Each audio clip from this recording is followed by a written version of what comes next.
So, yes, this is finally happening. I'm making a YouTube video.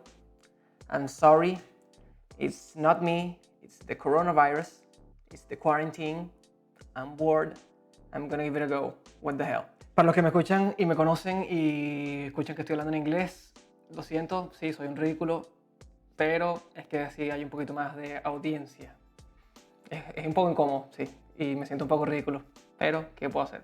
So, back to English. My name is Andrés Arturo de Tobar de la Fuente. This is my channel, Cinemateum, and we're gonna see a cinematography breakdown of Cinco by Anakena. That's a music video I shot a few months back.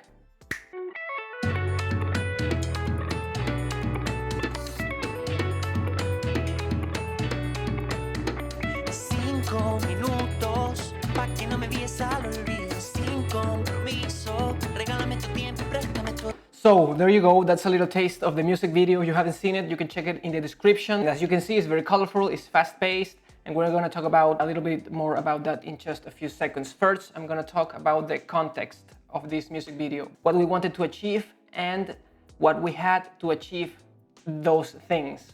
First, what we wanted to achieve.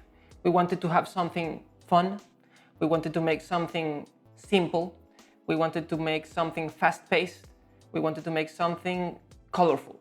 That's what we wanted to achieve. Fun, colorful, simple, fast-paced. Something that represented the song. Gear that we use, 5 lights, 2 Arri sky panels. I'm gonna link the exact model on the description. And 2 Lumiere RGB panels also. And 1 Arri RGB Fresnel, basically, a big Fresnel. We also rented a big diffusion that I'm gonna show you in a few seconds. We shot with my camera, which is a Blackmagic Pocket 4K, and with the Sigma 18 to 35 millimeters. And that was pretty much it. That's the context of what we want to achieve, what we had to achieve it, and now we're gonna go to Cinetracer and see how we achieved it. So let's jump right into Cinetracer. We are inside Cinetracer, which is a new software. It's currently in development. It's a great software, and if you haven't seen it, if you haven't tried it, I'm gonna leave a link in the description so you can check it out. I already made a project called Cinco Breakdown, and here we are inside of it.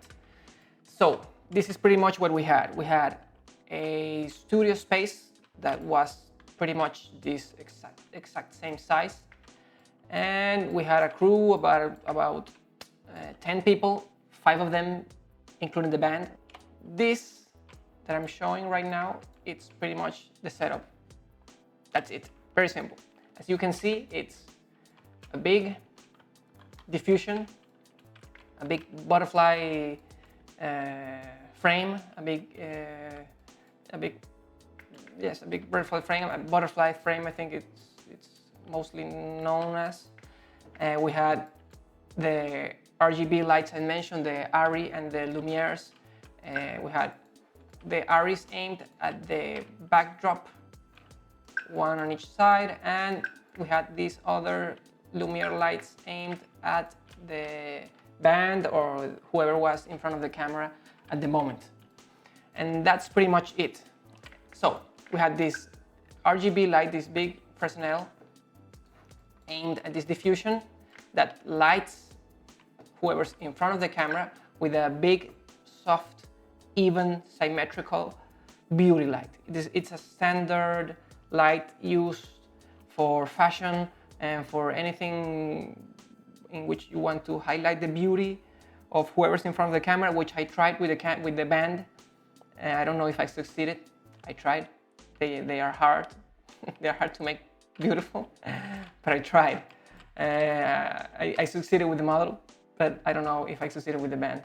So you have this light aimed at the talent, and let's just turn this off for a second, and let's just see the difference of before and after, right?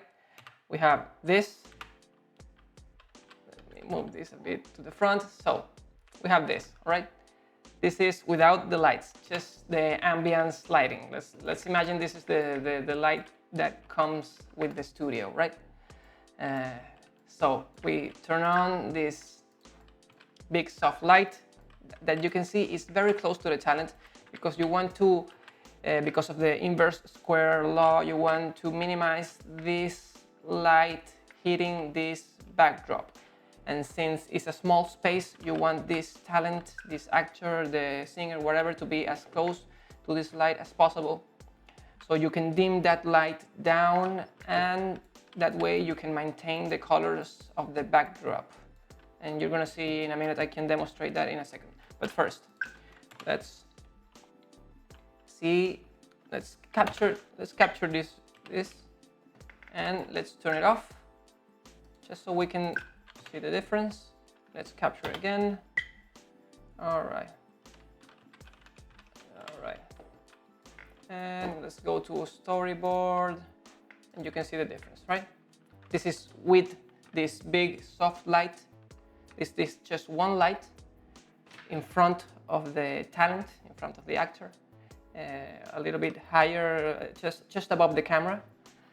And this is without it, right? A big difference, a big difference. So let's keep this on, and now we're gonna color the backdrop.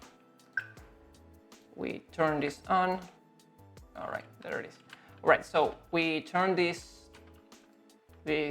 light aimed at the background, and now you have something like this. As you can see, it looks quite similar. Of course, there's a difference in the amount of light and the actual color, because I'm doing this pretty much on the fly right now. But you can see it looks similar, but it doesn't look quite the same. Why? Now let's jump right back into this, and let's take a storyboard capture, and we're gonna light these other two Lumiere lights. These ones are not actually aimed at the backdrop, they're aimed at the talent, right? It's important for all these lights to be very symmetrical, because that's one of the things that makes this. That's my dog barking. Right, so it's barking again. So we wanted this to be symmetrical, because that's part of what makes it appealing, the symmetry, and because it makes it easier when it comes to the edit, to match everything around. So now, this is with all the lights on. Capture, and just for the sake of it, I'm gonna turn this to black. This is gonna give you a more similar look of what we had. So you can see that this is a lot more colorful, because we had the ambience light on. Now it's off, and which means that the backdrop receives more light from the RGB panels, which are tuned into red. So we're going to capture this. We'll leave this, and you can see that he was a bit underexposed. So we're going to raise this slightly, too much. All right. So let me just show you. This is what I was talking about. If you have to find the sweet spot with the aperture and with the distance of the lights on the talent regarding the backdrop and this main light, because if you raise this too much, you start losing color. So you need to find a bit of a sweet spot that seems to be, let's say, 40, 50, 60. That's 80. Let's leave it at 80, right? You still have color in the background, and you have a nice color on the main subject. Now this looks even a a lot more similar to the actual music video. So this is, like I said, something simple. I think that's the simplicity. The beauty is in the simplicity of this, and which allowed us to shoot in just 8 hours, which was something that we had to do. We only had money to pay for one day in the studio and 1 day for the lights and everything. So now, with this setup, without moving any light, without moving the camera, the height of the camera, without moving anything, I'm just going to arrange the different band members, right?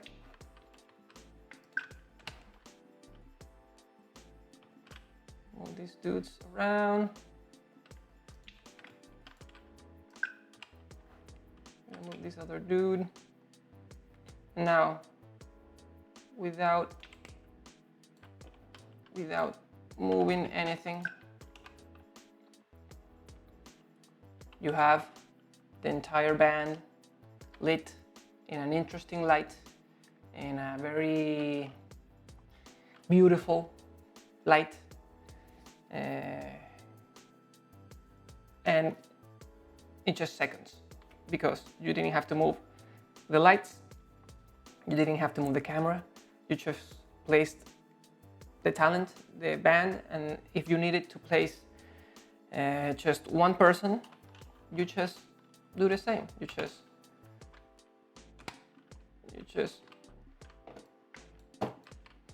move these dudes out. Let's just say you wanted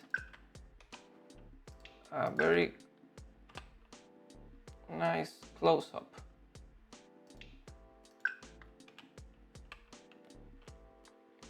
So you can play, since we shot with the 18-35 Sigma, we had zoom, we had the ability to zoom. So this actually didn't exactly happen, but something similar. So we actually shot with this just a bit higher, right? Something like that, just a bit higher, all right? And now you can pretty much get away with a much closer shot, and it's still a very nice looking shot, right? So let's just change the color of this, just to mimic maybe another shot from the music video, right? And the other thing we did, in order to avoid moving the camera or whatever, we just told the actors to sit down in front of the camera. That way, well, maybe not that low, but a little bit higher. Let me just go to the preview, all right. And had them even closer to this main light. So that's how we achieved, you know, this really tight shots that you see in some parts of the music video. And that's pretty much it. And we can mimic just one last shot, which was one with the girl, maybe, yes. This one with the girl, one with the walking towards each other.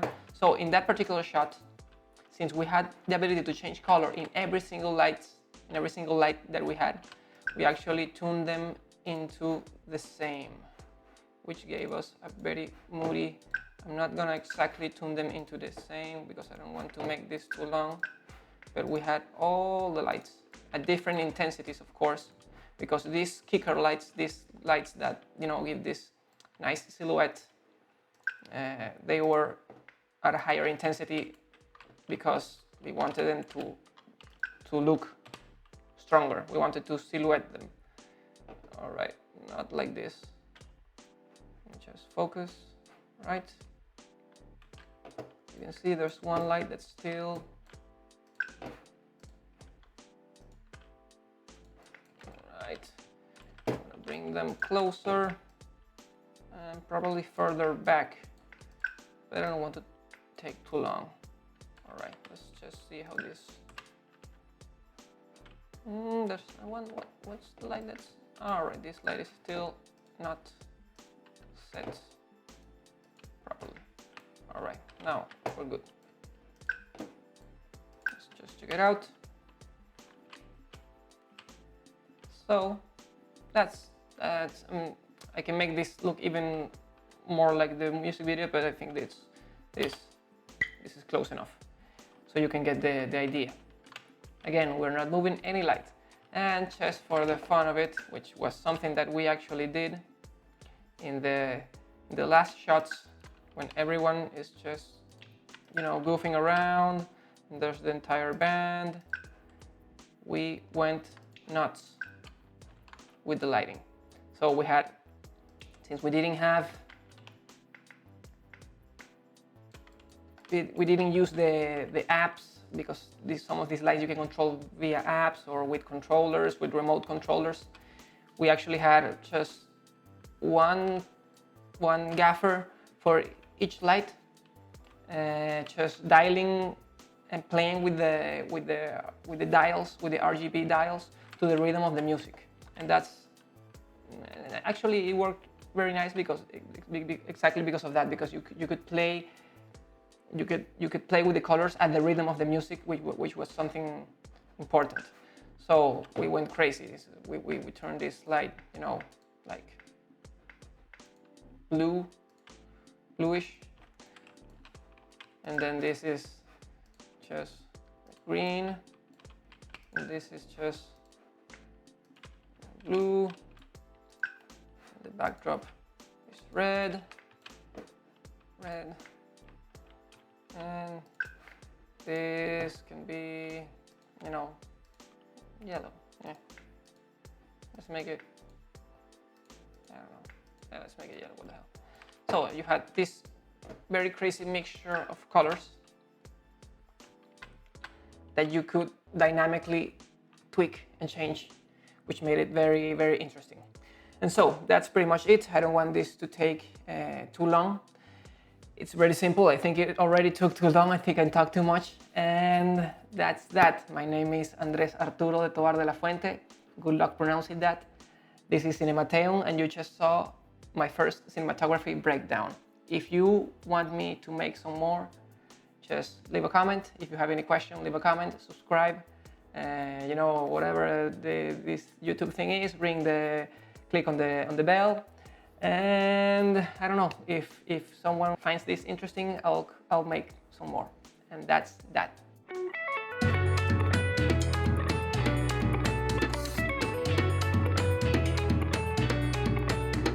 Cinco minutos.